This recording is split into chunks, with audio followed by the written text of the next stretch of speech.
Muy buenas, ¿cómo están? Soy Emilio Perini y para mí es un verdadero gusto, un auténtico placer estar aquí nuevamente haciendo Tenemos Historia. El programa, el espacio de radio desde el cual desde hace ya casi 12 años, temporada número 2 es la que estamos transitando, recorremos, miramos, observamos, conversamos con académicos, historiadores, periodistas, maestros, profesores y distintas profesiones que de una u otra manera estén vinculadas a nuestro pasado o presenten algún trabajo que nos sirva para entender de dónde venimos, cómo llegamos a ser lo que hoy somos, cómo nos convertimos en este país que somos hoy y tal vez, solo tal vez, como nos gusta decir con Omar López Mato, nos da una idea hacia dónde nos podemos dirigir. Omar, querido, ¿cómo estás? ¿Qué tal? ¿Qué decís, Emilio? Tanto tiempo. Sí, bueno, sí, porque este año con la función te ha abandonado muchos programas y tengo que agradecerle a Omar que se hizo cargo él.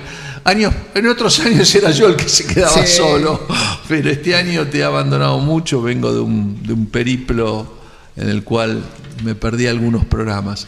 Bueno, pero este es un programa de una época caliente.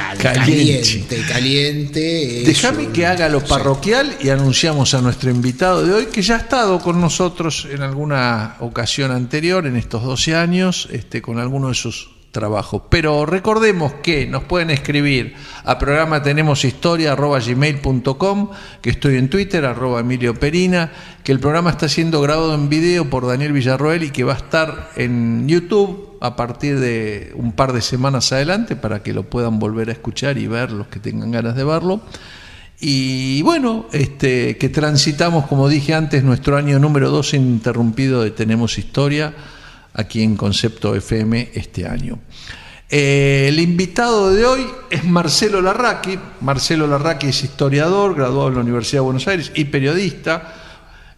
Fue jefe de yo iba a decir es jefe, pero parece que ya fue jefe de la sección de investigación en Diario Clarín, ganó el premio Conex por su investigación periodística en 2 oportunidades, ha publicado Un siglo de violencia política, que fue la vez Marcados a Fuego, claro, así se llamaba, era una trilogía, ¿no, Marcelo? Sí, una trilogía que después se condensó y amplió con el título Argentina, un siglo de violencia política. Perfecto, yo me acordaba de la parte de la trilogía. Es coautor de Galimberti, de Perón a Susana, de Montoneros a la CIA, la biografía de Galimberti, también de López Rega y el peronismo y la AAA, de Fuimos Soldados.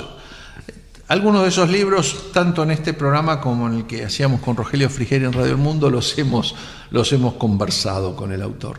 Es docente de la Universidad de Itela, columnista en Metro y Medio por FM Metro. Y bueno, La Primavera Sangrienta es su último libro y es de lo que vamos a hablar hoy. Lo editó Sudamericana, abarca el periodo 1970-1973, un país a punto de explotar, guerrilla, presos políticos y represión ilegal es el tema del programa de hoy. Presentamos los auspicios y ya estamos conversando con Marcelo Larraqui.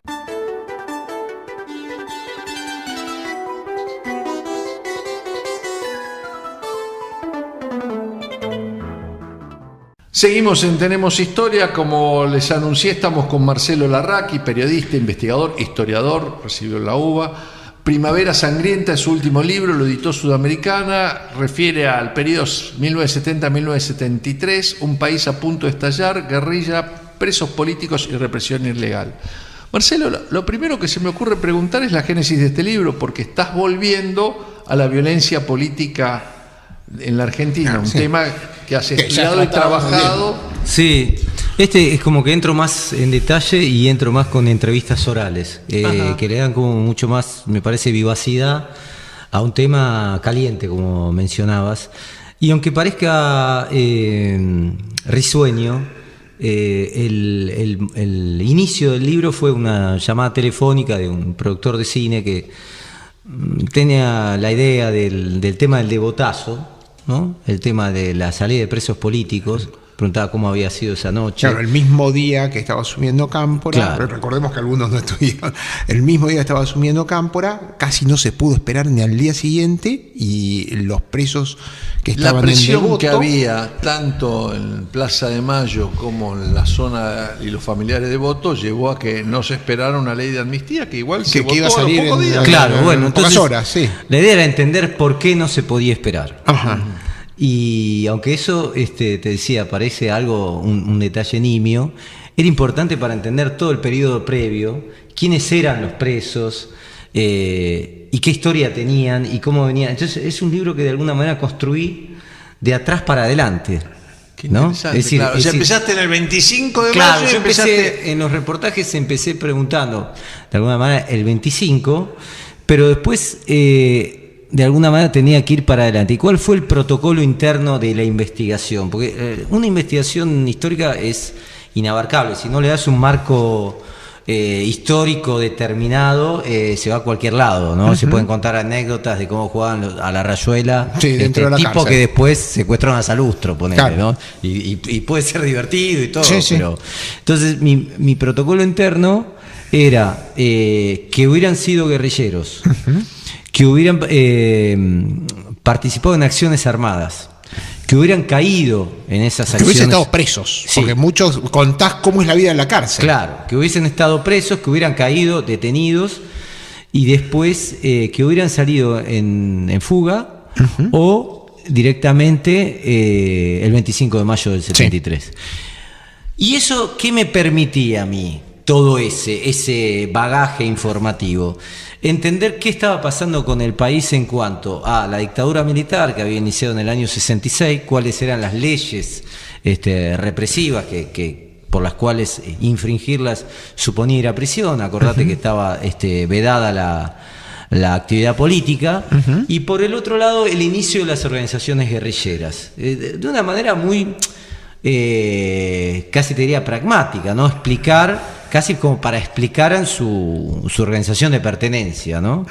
Y bueno, y cosas colaterales como los abogados que pertenecen Claro. o que tratan de defender, porque estás hablando de la prisión de muchos de ellos, Claro. y bueno, la relación que tenían con los abogados era muy importante, era su forma de conexión con el mundo. Sí, la vida dentro de la cárcel, y es interesante cómo va cambiando, se va endureciendo la vida dentro de la cárcel en esos meses, porque el gobierno militar va cambiando el régimen penitenciario, y después todas las modalidades, esta idea de que cada preso que entraba estaba pensando en una fuga, Sí. ¿no? Es decir, nadie estaba diciendo, bueno, además el problema había varios temas colaterales, que la NUCE como inventa una especie de ficción jurídica para la cual fuesen los guerrilleros fuesen juzgados. ¿Y por qué digo ficción jurídica? Porque no se atenía a la Constitución del 53, es decir, no había instancias de apelación, los jueces lo elegía el propio Lanusse, y la investigación la hacía la policía. Y todo eso, cada imputado ya iba a prisión. Entonces ahí hay como bueno, yo cuento los tipos de juicios que hay, juicios de convivencia, Sí. juicios de ruptura, y después ya se busca directamente romper el marco de la jurídico, y todo esto está atravesado por el regreso de Perón al Sí. país y su duelo con Lanusse, y el crecimiento de las guerrillas y la elección de Cámpora como candidato, y bueno, así voy siguiendo los hechos a través de distintos relatos, ¿no? Bueno, esto me parece, Marcelo, para mí, en este periodo, uno lo que primero que ve es que la Guerra Fría en la Argentina no fue fría. Sí. Porque también en el contexto de la Guerra Fría se da todo. Sí, esto, bueno, obviamente, ¿no? Y que muchas veces los historiadores o los analistas no tienen en cuenta No, ese pero contexto él internacional. habla de Sí, que no, esto es por eso. Esto es una contienda dentro de la Guerra Fría. Exactamente. Alguna vez lo hemos hablado en otro programa, así que yo sabía que por ese lado... Es lo andaba. mismo que meter la lucha interna de unitarios y federales en Guerra Fría. Claro. En un marco externo. Claro. Cosa que no existía En unitarios y federales. En unitarios y Claro, federales claro, en el siglo claro, XIX. claro, ¿no? claro. Ese marco potenció la violencia. El enfrentamiento. Y la violencia, el Sí, enfrentamiento. y la violencia y las maneras de combatir y los al enemigo. recursos. Y los recursos. Y los recursos. Claro. Y los apoyos exteriores, etcétera. Me parece importante contarle a la audiencia los entrevistados, porque los entrevistados son muy ricos. Está Sergio Bufano, militante de la FAL, que además es el director de Lucha Armada, una revista imprescindible para quien quiera entender de verdad ese tiempo, una revista que en los años del kirchnerismo rompió con el relato oficial kirchnerista y que creo que es un aporte fundamental digamos, a las futuras investigaciones, porque inclusive hay testimonios de gente que ya se ha muerto, de gente que era muy grande, y Lucha Armada es realmente una joya. Alicia Pierini, abogada de la Asociación Gremial de Abogados de la Capital Federal. Enrique Sokolovich, militante de la FAL. ¿Qué es Enrique de Fernando? Hermano. Raúl Monsegur, también de la FAL. Judith Said, también de la FAL. Julio Bárbaro, del Partido Justicialista. Sí. Ana María Papiol. Voy a decir de Julio Bárbaro lo que siempre digo, porque además alguien que en aquellos años fue profesor mío y que siempre estuvo en contra de la violencia. Debo decir que su mensaje a unos y otros era evitar la violencia y quedó a veces entrampado en situaciones difíciles.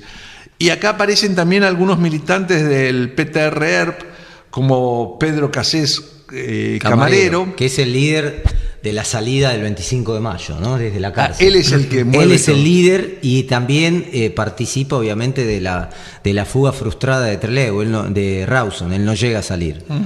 Juan Manuel Abal Medina. Claro, esa es la parte política de cuando va Abal Medina como a liberar a los presos. Claro. Como en ese momento era nada, todavía ni siquiera eras. No, ya había dejado de ser. ¿Había dejado de ser el representante de Perón? ¿O? No, era secretario general del movimiento justicialista, pero no estaba en el gobierno. No estaba en el gobierno, entonces había quedado como desplazado. ¿Pero no fue diputado? Nunca tuvo un cargo público. No. Y la entrevista la hiciste acá en Buenos Aires. Sí. Mira. Alicia Sanguinetti del PTR-ERP. Que es la hija de la fotógrafo Anne-Marie Enrich. Claro. Esteban Rigui, me sorprendió muchísimo, yo lo conozco bien porque era el íntimo amigo de un íntimo amigo mío y generalmente resiste a dar este tipo de entrevistas. Te debe haber costado bastante. No, un par de meses. Era el ministro del Interior. Era ministro del Interior, un rol clave, sí. Un rol clave. Héctor Sandler, que fue exdiputado de la Nación. Que va él esa noche. Te menciono esto para darle contexto de cómo intervienen. Va esa noche del 25 a garantizar que no les pase nada. A garantizar que no los maten como había sucedido en Trelew. Humberto Tumini, militante de la PTR también. Raúl Argemi, también militante del ERP 22 de agosto, o sea, una facción que se abre después de aquella historia. Oscar Carliote, también Charlotti, de PTR. Ignacio Vélez Carreras, confieso que yo hay algunos que no los conozco, militante del grupo fundador de Montoneros. Él es, en el libro empieza la narración de él cómo baja con Aramburu de Montevideo 1053 en el secuestro. Él es participante del secuestro. Mira, Jorge Luis Marcos del PRTR, exactamente, que interviene en los hechos de la fuga de Trelew en la parte externa, en la toma del aeropuerto de Trelew. Es lindo también muchos entrevistados en bares, en este caso la estación de Rosario. En un y bar. Vos fíjate que también les pongo a cada uno el tiempo que estuvieron detenidos. Sí, yo no lo leí porque se me hacía muy largo. Pero ahí mismo. Sí, claro, está acá, está acá. Sí. Eso también para tener una dimensión de quiénes eran y cuál fue su rol y el periodo de detención, ¿no?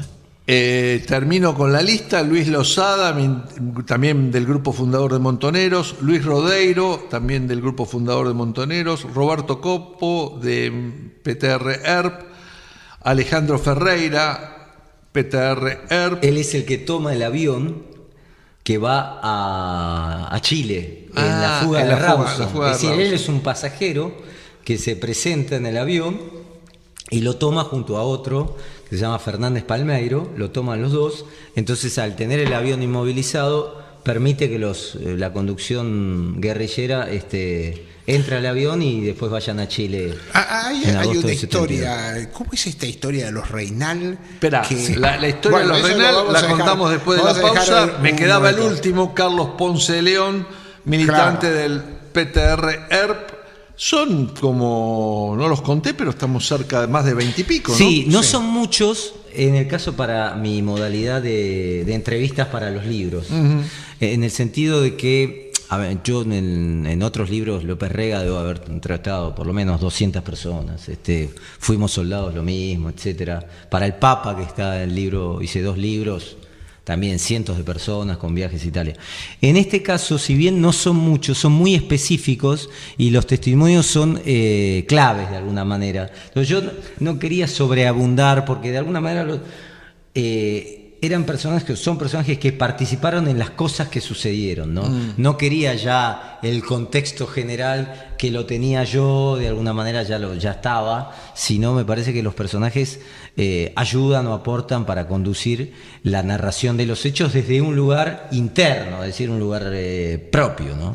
Bueno, hacemos una pausa y Marcelo Larraqui nos va a contar más de Primavera Sangrienta, editado por Sudamericana, y esta pregunta que le hacía Omar López Matos sobre cómo fue ese secuestro del avión era de Austral, y los hermanos Reinal eran en ese momento los propietarios de Austral Líneas Aéreas.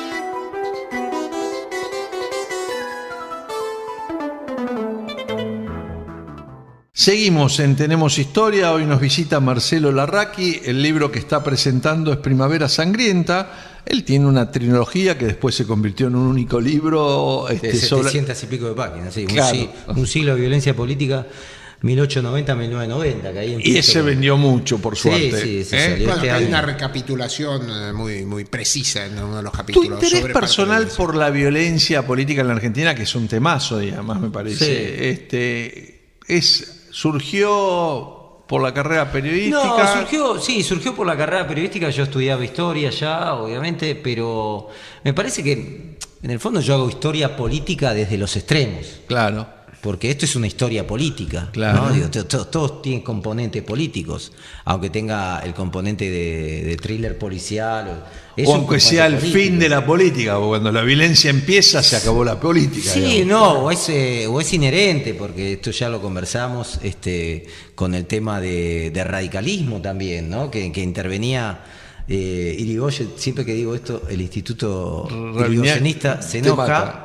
Y yo insisto en comentarlo porque me olvido de que se enojaron. Pero Irigoyen hace 3 revoluciones y toma cuarteles del ejército y entra a punta de fusil a las comisarías. Irigoyen claramente creía en el método revolucionario y poco en la política. Después cambia. Bueno, está bien. De hecho, y tienen de rehén a un vicepresidente que lo quiere matar, ¿viste? Figueroa Alcorta era, ¿no? Y además el otro episodio de Irigoyen es que cuando el verdadero padre de la reforma política de la Argentina, que es Sáenz Peña, le lleva a la reforma, Irigoyen no cree en el tema.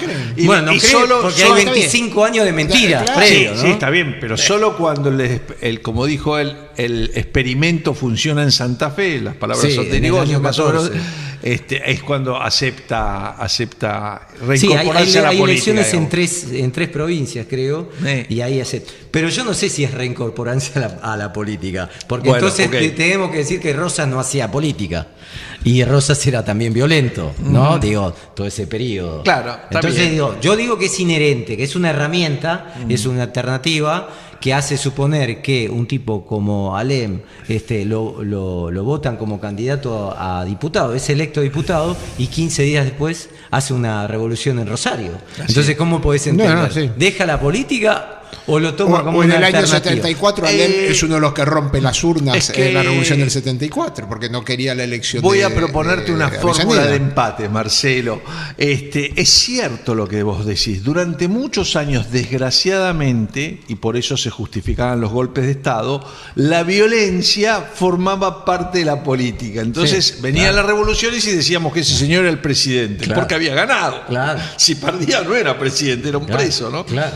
Hoy yo creo que desde el 83 para acá Sí, aceptar la violencia. No, como correcto, forma- Pero está bien, desde el punto de vista histórico En mi vos tenés territorio, razón. en mi materia histórica, Tenés toda la razón. por eso yo hago un siglo de violencia política que termina en 1990, porque también... Termina en 1990, tal cual. El último es el alzamiento De capital, Zarameldín, de claro. Zarameldín. Y lo termina Carlos Menem, por más que a muchos les moleste, pero a veces cuando Claro. se dice que Alfonsín es el padre de la democracia, Claro. no es el padre único, No, porque Menem pero- corta el ciclo de golpes militares. Pero vos fíjate que yo veo dos factores de violencia en el trazado del siglo. Una es la falta de leyes laborales en toda la primera etapa. Claro. Y la otra la imposibilidad de votar. Si cuando vos estudiás la violencia, la matriz de la violencia, las dos líneas gruesas son siempre esas. Vamos a dejar ese tema de costado que me parece apasionante y tal vez para otro programa, que sería una historia de las elecciones y la violencia, que es muy interesante. Para ir a lo que planteaba, si no voy a dejar la pregunta de Omar colgada. Sí, claro. porque me llamó la atención lo que relatas cuando se están escapando de Trelew, ¿no?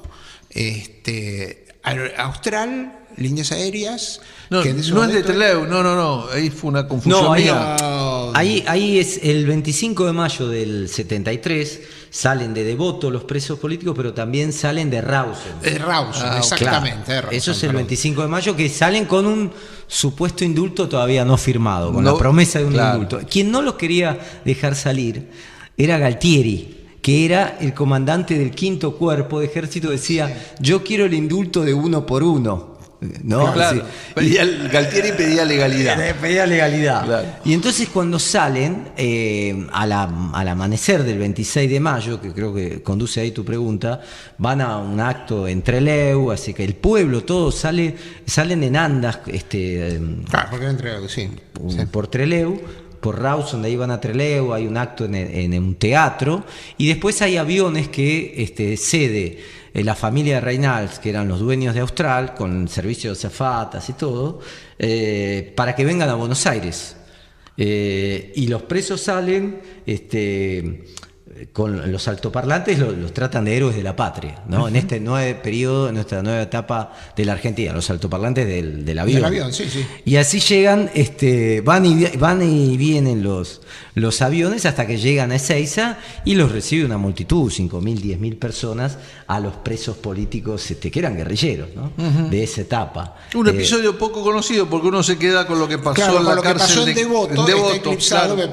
por eso ese episodio no lo conocí y me llamó la atención, ¿no? Y Sí. perdóname una curiosidad, en Caseros, en la cárcel de Caseros no había... También, pero muchos menos. Eran una veintena. La curiosidad es porque ahí va el Archivo General de la Nación con su nuevo edificio. Ah, Claro. bueno, entonces, Sí. y ahí había gente que había estado en otros acciones guerrilleras de las primeras, de Taco Ralo, en el año 68 en Tucumán. Incluso después, mira, te digo para ir a la arqueología guerrillera argentina, en el año 64 los detenidos de Salta, Sí. del EGP, PGP. salen también de Caseros. Los primeros fueron los uturungos del Claro, eso 58 es con Frondizi. 59, sí. Sí, 59, 58, 59. Sí, y estos salen ahí.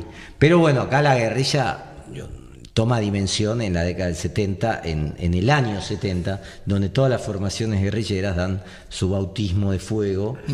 Y el más resonante, obviamente, es el secuestro y crimen de Aramburu, que está contado en primera persona por primera vez en el capítulo 1 de este libro. Sí. Desmintiendo las versiones que ubicaban a Ismas como uno de los autores del secuestro. ¿O? Yo fui a lo fáctico. Sí, ok. A lo fáctico, ¿no? También podría ser Bueno, que, hasta altura lo podría alguno haber confesado. Ya No, pasado pero 40 también años. podría ser que el protagonista no lo supiera. Claro. También podría ser que el protagonista, a protagonista uno le encargan una misión dice, militar y la El cumple. protagonista cuenta, nosotros teníamos el plano Sí. y teníamos los datos de inteligencia y el desarrollo de la operación. Y todos los procedimientos. Repetirnos quién es el que lo cuenta en el libro. Bueno, ahí está. A mí no me gusta decirlo porque... No, pero para... Pero está vos lo mencionante entre todos los... Yo no lo hago para no crear un morbo, porque en el sentido de que ellos lo hacían públicamente, pero eran los participantes de Montoneros Córdoba. que se unen con los de Buenos Aires. Claro. Los de Buenos Aires, de los que era Fernando Valmedina, que yo también hablo con un testigo de la muerte de él, que lo mata el 7 de septiembre de 1970 en la pizzería, el famoso claro. episodio. Y Que eso es un episodio también que oscurísimo. oscurísimo, porque en la mesa Claro. al lado había más gente y algunos tal vez tan Claro. o más importantes que no recibieron Eso ni un se cuenta recuento. por primera vez por qué se hace esa reunión ahí. Sí. Que lo hace un participante de La Calera, que está 3 meses clandestino dando vueltas. La Calera es en Córdoba, donde se revela la Sí, toma del pueblo, la toma del pueblo, sí. donde se revelan todas las identidades. Se tiene que escapar y se empieza a ver con Abal Medina en distintos puntos de Buenos Aires. Y entonces hay una reunión que es en William Morris el 7 de septiembre y el tipo va desarmado. Porque Claro, ahí hay una cosa que vos marcás, que muchas veces los tipos dicen que soy un perejil, soy un tarado, bueno, usan otras palabras, ¿no? De la desaprensión a veces, es decir, la falta de cuidado, la falta de prevención. Nos agarraron porque éramos estúpidos, claro, iban desarmados. Bueno, ahí en William Morris estaban con armas en la mesa. Sí. Pero algunos armados, otros desarmados, y el tipo exhibiendo el arma en la mesa. Era una cosa como de descuido a veces. ¿no? Había inexperiencia, improvisación. Había inexperiencia y improvisación. Abal Medina exacto. tenía credencial de policía, por eso cuando Sí. entran los policías le ven la credencial y se van, y El tiroteo empieza afuera. surge afuera con el custodio de alguna manera que estaba en el auto de afuera, que le van a pedir documentos y el tipo saca el arma y empieza. Pero en este caso, el que va desarmado nunca había tirado un tiro en su vida, porque hacía 2 meses que había entrado a Montoneros y él tenía que hacer los comunicados. Claro. Lo que pasa es que surge el nombre de él y justamente en esa reunión le dice: mira, dame un arma porque yo tengo que tener algo, porque estoy prófugo hace 3 meses y vos me pedís. Clandestino. Estoy clandestino y prófugo también. Prófugo, porque sí, estaba el nombre. estaba el nombre. Ah, Entonces, ¿vos querés que vaya a armar algún grupo de Montevideo en Salta? Y dice: yo voy, pero dame un arma, le dice. Y cuando estaban teniendo esa conversación, entra la policía. ¿No? Y ahí surge todo el...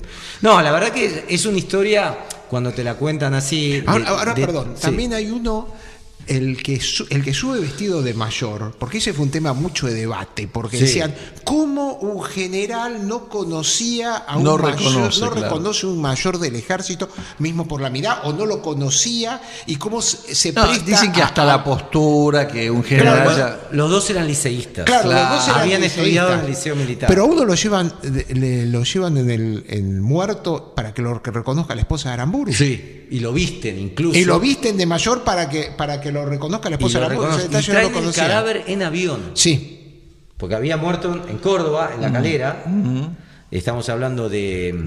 varios años después. No. Inmediatamente. inmediatamente. Estamos hablando de del Gordo Massa, que era un estudiante que había sido liceísta, que era el líder de este grupo, que es el que va con Abal Medina, lo saca, y otro personaje que está vivo, y cuento en el libro, que hace de campana Firmenich. en la puerta del departamento. No, Firmenich está Bueno, enfrente, vestido de policía. vestido de policía, como... Y Norma Arostito También. con una... Y había otro que tenía estaba rubia, en el va. auto, en el Claro. estacionamiento al lado, que el otro día fui, había un supermercado. Sí. Este, Hubo al un lado. estacionamiento, muchos años estacioné ahí, sí. Claro. Sí. Y es como es creíble que lo saquen, porque en ese momento Aramburu estaba en el juego, Sí. de alguna manera. Aramburu estaba por Aramburu hacer un estaba en golpe una de Estado. negociación con Perón, Estaba en una claramente. negociación con Perón. No, estaba por hacer un golpe de Estado. Sí, Estaba sí. por hacer un golpe de Ah, Estado. bueno, no se Y sabe. muchos dicen que es el dato que reciben es el que lo vienen a buscar para una reunión militar. Sí. ¿No? Y bueno, y entonces uno de los testimonios me dice, él pensaba que iba a una sonada. Pero bueno. También está toda la historia, y que se han escrito libros sobre eso, sobre la posibilidad de que Aramburu haya muerto. Porque dicen que lo trasladan hasta la Facultad de Derecho, y que atrás de la Facultad Sí. de Derecho lo trasladan de coche. Y algunos dicen que ahí es que él muere de un infarto, que lo llevan al hospital militar y que después se lo regalan a Montoneros para no quedar con el papelón de que esto lo había armado Onganía. Sí. Esa es otra teoría conspirativa. Lo que pasa es que forma parte del mito, ¿no? Forma parte del mito. Lo que Tal pasa es cual. que el cadáver, si cuando lo encuentran en Timote, si no el cadáver no hubiese tenido 20 días muerto, o sea, Claro. era imposible esa historia. Pero Sí. esa historia circuló insistentemente, a mí me lo han contado varias veces, Sí. y hasta me dijeron el nombre de los médicos que Sí. aún viven estaban dentro del hospital militar. Bueno, hay que Bueno. traerlos acá al programa a charlar con Poco ellos. probable, ¿no? Parece. Pero bueno, vamos a hacer Un libro de eso. la pausa que me está pidiendo Daniel hace rato y seguimos conversando sobre un tema caliente, apasionante, una investigación de primera como las que hace Marcelo Larraqui. Primavera Sangrienta, así se llama el libro que editó Sudamericana, y son testimonios sobre la Argentina de 1970-1973.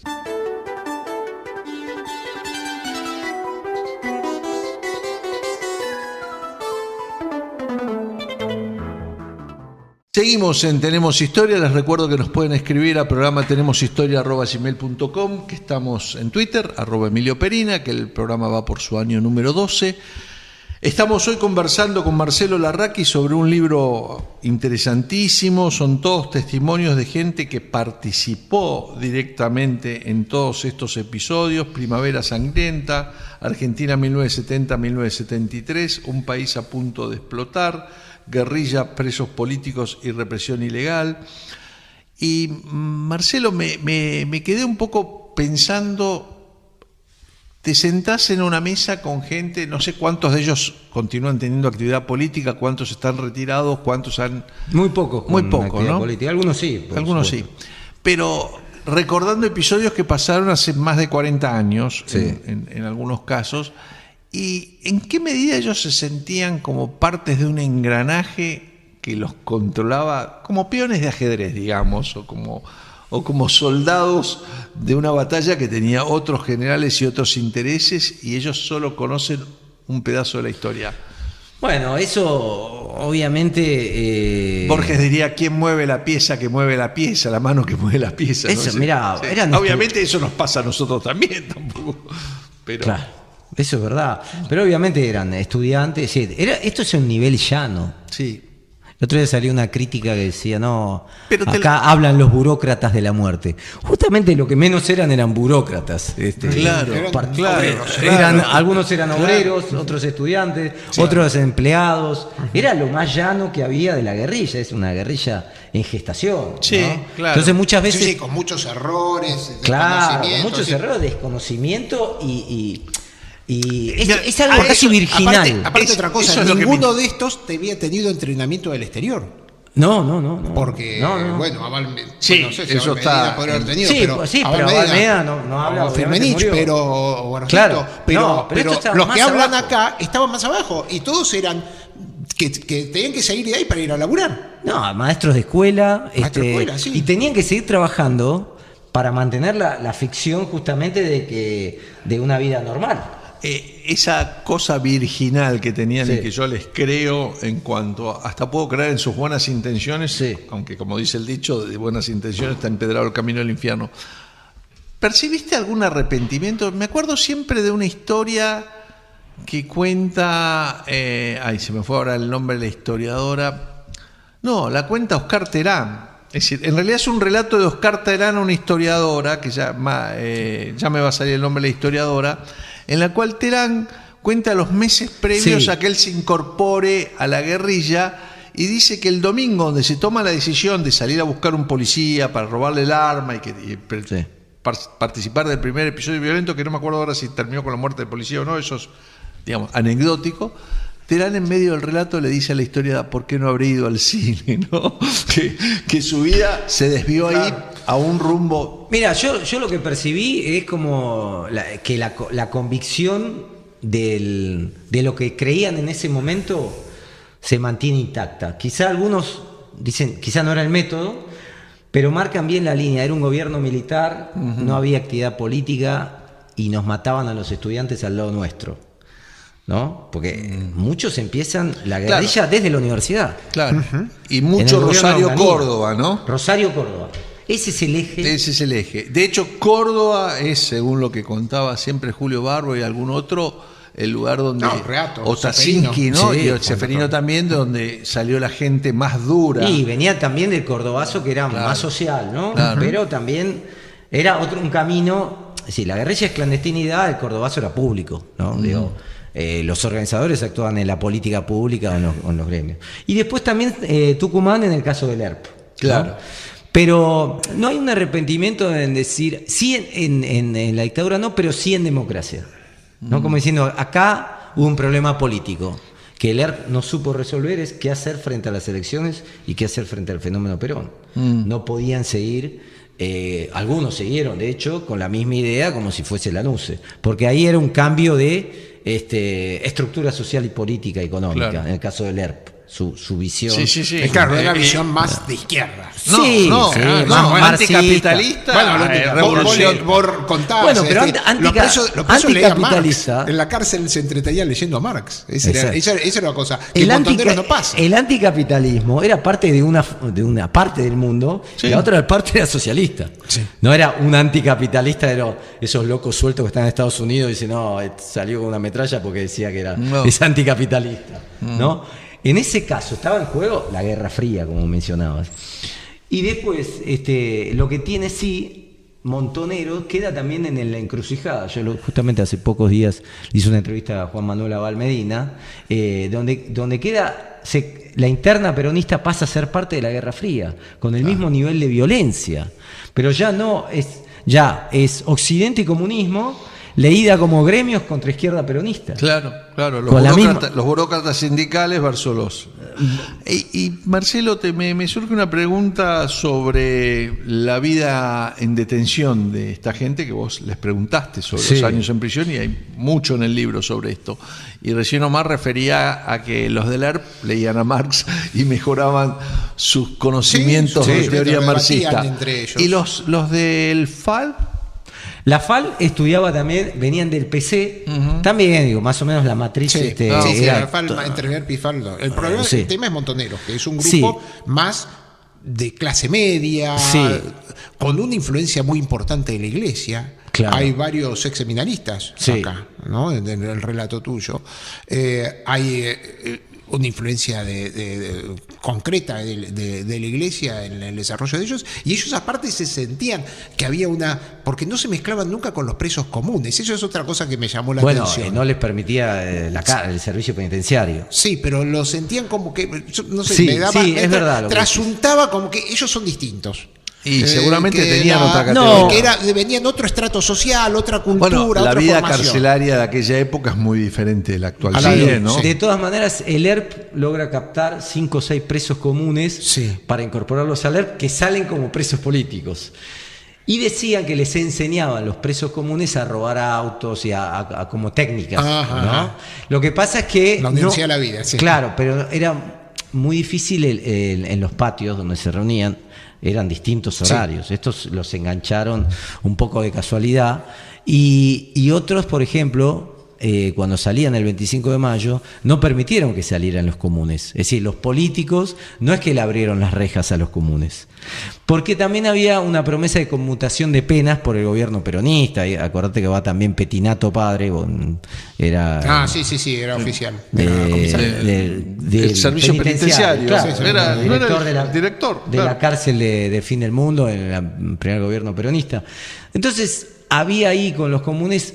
Es cierto lo que vos mencionás, nosotros estamos en el juego político, no estamos robando autos para quedarnos con el auto, lo estamos poniendo al servicio de nuestra organización para salir al servicio de la revolución, al servicio de la revolución, ¿no? Por eso el auto se robaba lo mismo, ¿no? Pero con otra motivación. Y lo que me parece que lo que decías también ahí, que Montoneros queda en la encrucijada en este periodo, porque no son ERP, y después no van a ser más, son expulsados del peronismo. Y fíjate que... Y se adhieren a lo que tenían más a mano, que era justamente el ERP y FAL. Si la memoria no me engaña, el ERP desde el principio mantuvo una posición beligerante con el gobierno peronista. Primero dijo que no iba a atacar, pero primero dijo que no iba a atacar a funcionarios, que iba a seguir su lucha contra las Fuerzas Armadas al margen del Estado, una versión Sí, un como tanto- escindir las Fuerzas Armadas del Estado. sí, la cosa O, bastante- o del gobierno. Sí, claro. El jefe de las Bastante Fuerzas loca. Armadas, justamente el presidente, ¿no? Montonero sí acata en Sí. principio el sistema republicano democrático de la Constitución y rompe recién el 1 de septiembre de 1974. No, ahí entra en la clandestinización. Claro. Sí, rompe Por eso. y toma un cuartel por primera vez en Claro, Formosa claro. en octubre del 75. Claro. Es decir, y el ERP lo hace, el Comando de Sanidad a ya en el 73. Claro, ¿no? en mayo, Septiembre ¿no? del 73. Septiembre. Claro, y después en enero. O sea, ahí hay cuartel dos azul. conductas El diferentes, cuartel azul, claramente. claro. Claro. El ERP toma en este periodo, 70-73, 6 cuarteles. Ajá. 6 cuarteles. Participa en la toma de 6 cuarteles. Para robar armas y para demostrar que ellos Seguían luchando. seguían luchando y que iban contra el enemigo y que podían. Esta es como la falta de entender qué son las Fuerzas Armadas también, ¿no? Si vos podés tener el impulso del mundo, la lógica de enfrentamiento binario, guerra fría, pero después tienen que entender lo que son los cuarteles, las Fuerzas Armadas y el poder de fuego que tienen, ¿no?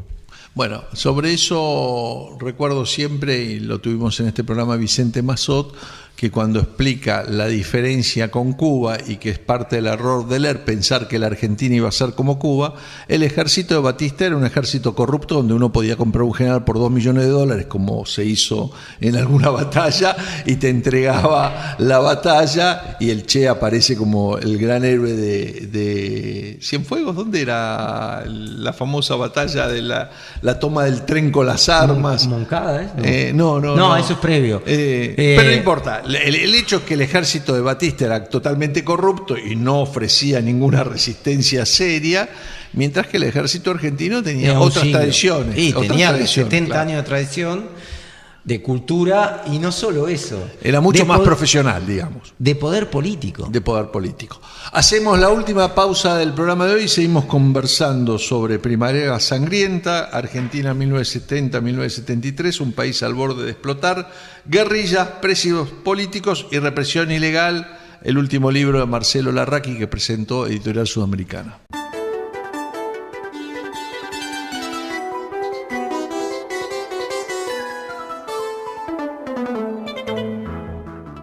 Último bloque del programa de hoy de Tenemos Historia. Estamos hablando con Marcelo Larraqui sobre Primavera Sangrienta. Su último libro analiza a la guerrilla, a los presos políticos y la represión ilegal entre 1970 y 1973. Él pone un país a punto de estallar. Alguno dirá que ya estalló en ese momento, pero estaba son estallando. discusiones. Está bien. eso No, es con lo eso. que vino después. Comparado con lo que vino después, por supuesto. Pero a mí me quedaron dos preguntas. Una que tiene que ver a la represión ilegal.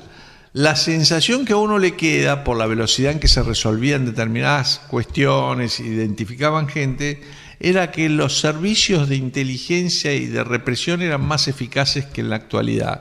Pero por ahí es una sensación. No, bueno, creo que no, porque lo que había era militares que se estaban preparando en academias de Estados Unidos para la represión Y de ilegal. Francia. O sea, Y Yo creo que lo que pasa es que lo que se copió acá fue el modelo francés. El de argelino, Argelia. sí. Además, de hecho, vinieron oficiales franceses y enseñaban de Estado. en las academias Lo que militares. hacían en Francia es lo que se trató de reproducir acá. Yo voy a un grupo, agarro, lo torturo hasta que me dice quién canta todo. Bueno, entonces voy a apoyar al otro, dividían el país, cada cual se hacía cargo de un sector. Eso era Argelia. Sí. Eso es Argelia.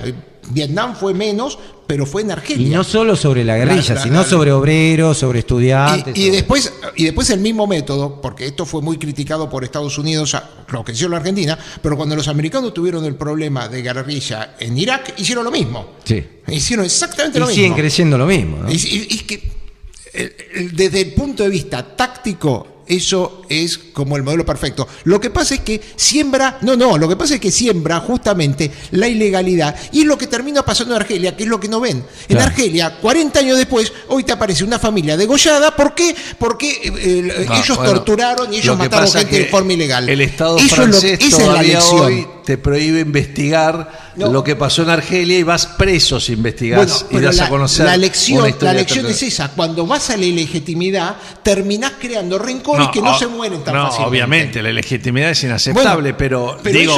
eso ya, escúchame, ese modelo lo copiaron de los franceses en la década del 60 y 20 años después se reprodujo en la Argentina y ya tendrían que haber visto lo que estaba pasando en Argelia. Sí. Ese fue el No lo progresismo podían ver problema. porque precisamente el Estado francés No, tiene pero en ese bloqueado momento- al día de hoy más de 70 No, años. que después bueno, lo refuerza los Estados pied- Unidos. Después lo refuerza Estados Unidos, pero los pieds noirs para los franceses era una cosa muy clara. La segunda pregunta que me queda para hacerte es, ¿qué aprendiste vos con este libro y con Bueno, estas primero, entrevistas? Cubrí muchos vacíos historiográficos que yo tenía y de la década de cómo empezó todo, ¿no? Del origen de la década del 70, vacíos que eran importantes e interpretaciones que eran importantes. Y después me parece lo más importante en perspectiva, que todos los mecanismos acá de represión ilegal, guerrilla, poder político, poder militar, se reproducen a escala mayor en la década del 70. Esto es Claro. como un laboratorio Claro. de lo que va a suceder después. De lo que va a suceder después. Sí. Es decir, acá, si uno dice, bueno, Es decir- ¿cómo deberíamos haber evitado esto? Está acá. En este huevo de la serpiente, está acá las maneras de evitarlo, ¿no? Y entonces ahí también, mi impresión es que los militares distorsionaron el poder político, y cuando el poder político se distorsiona, la violencia ya está la mecha encendida y solamente falta alguien que ya la agite y dispare para La todos lados, violencia ¿no? es peor que el cólera, es muy contagiosa. Entonces la violencia solo trae más violencia. Marcelo Larraqui, no tengo más que agradecerte, el final es impecable. Una razón por la cual ya leer este libro, le acaba de dar el final, hay que salir corriendo a comprarlo y leerlo, es cómo se pudo haber evitado, acá está el huevo de la serpiente. Gracias. No, gracias a ustedes por esta Omar, conversación. nos reencontramos la semana próxima en Tenemos Historia, nos quedamos sin tiempo. Mira. Vamos a estar acá. ¿Eh? Vamos. Los esperamos la semana próxima.